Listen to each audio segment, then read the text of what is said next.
পৃথিবীর একমাত্র সুদর্শন পুরুষ অ্যাডলফ খানকে এই অ্যাওয়ার্ড প্রদান করা হলো। প্রিয় দর্শক, আসসালামু আলাইকুম। এই অ্যাডলফ খানের বিরুদ্ধে ইতিমধ্যেই মানববন্ধনের ডাক দিচ্ছেন হিরো আলম। হিরো আলম বলছেন যে অ্যাডলফ খানকে যে মানবাধিকার সংস্থা যে তাকে অ্যাওয়ার্ড দিয়েছে তার প্রতিবাদে উনি সারা ঢাকা শহরে আসলে হিরো আলম মানববন্ধন করবেন।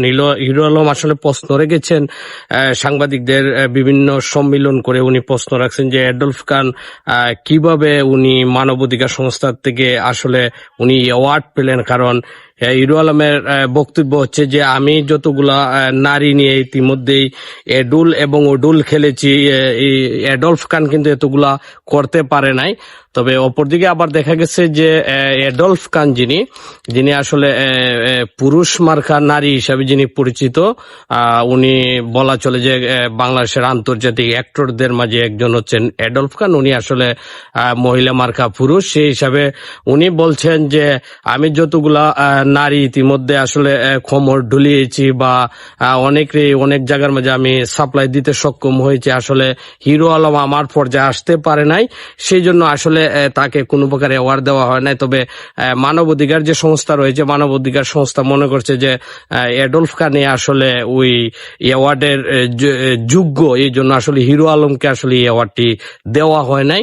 তো পাশাপাশি অ্যাডলফ খান এটাও উনি সাংবাদিকদেরকে জানাইছেন যে খুব শীঘ্রই উনি নোবেল পুরস্কার পেতে যাচ্ছেন। তবে উনি খুব শীঘ্রই আন্তর্জাতিক যে নোবেল পুরস্কার রয়েছে ওই নোবেল পুরস্কার উনি পাবেন, যেহেতু ইতিমধ্যে উনাকে মানব অধিকার সংস্কার থেকে দেওয়া আসলে ওনাকে যেহেতু অ্যাওয়ার্ড প্রদান করা হয়েছে, তো উনি আসলে আশা রাখছেন, দাবি করছেন যে উনি যেন একটা নোবেল পুরস্কার পান। তবে এর যে অ্যাডলফ খানের বক্তব্যের পরিপরি আসলে সম্মিলন করছেন যে সাংবাদিক ফেস ব্রিফিং করে আসলে হিরো আলম জানাইছেন যে সে যদি নোবেল পুরস্কার পায় তাহলে উনি সারা পৃথিবীকে নাকি জানি করোনার মতো লকডাউন করে দিবেন। এটা আসলে হিরো আলমের বক্তব্য। হিরো আলম আসলে স্পষ্ট করে জানিয়ে দিয়েছেন যে আমি পর্যন্ত যতগুলা বিয়ে করছি এবং যতগুলা নারী নিয়ে আমি ফেসবুকে মানুষের সামনে আমি বিষয়গুলো উপস্থাপন করছি, অনেকভাবে সাজাইছি, অনেকে ডুং ডাং করে নাচছে কোমর দুলিয়ে,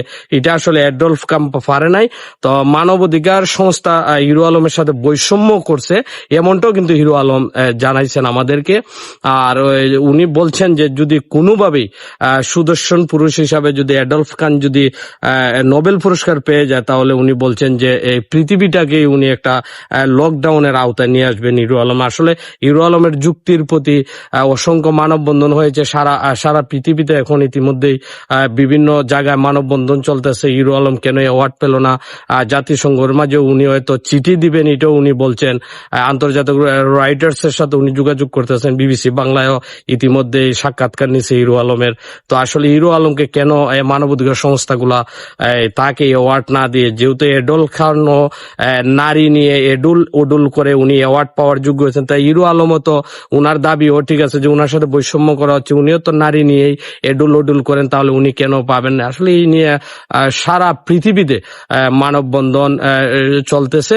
তো আমরা শুধু আপনাদেরকে এই তথ্যটি ছিল আমাদের কাছে, আমরা জানানোর চেষ্টা করছি। পরবর্তী তথ্য আসলে ইনশাল্লাহ আপনারা আমাদের সঙ্গে থাকবেন এবং লাইক, ফলো, শেয়ার, কমেন্ট করে উড়াদুরা করবেন, হালকা উড়াদুরা করে আপনারা আমাদের সঙ্গে থাকবেন। পরবর্তী আপডেট আমরা দিব। তবে অ্যাডলফ খান ইতিমধ্যেই উনি মানব অধিকার সংস্কার থেকে উনি আসলে একটা অ্যাওয়ার্ড পাইছেন। দেশের জন্য উনি কাজ করতে করতে ক্লান্ত হওয়ার পরে মানবাধিকার সংস্থা ওই অ্যাওয়ার্ডটা ওনাকে দিছে। তো হিরো আলম প্রতিবাদ জানাচ্ছেন। পরবর্তী আপডেট দেখার জন্য আপনারা আমাদের সঙ্গেই থাকবেন। আল্লাহ হাফেজ, এখান থেকেই বিদায় নিচ্ছি। সবাই একটু ভালো থাকবেন। আসসালামু আলাইকুম।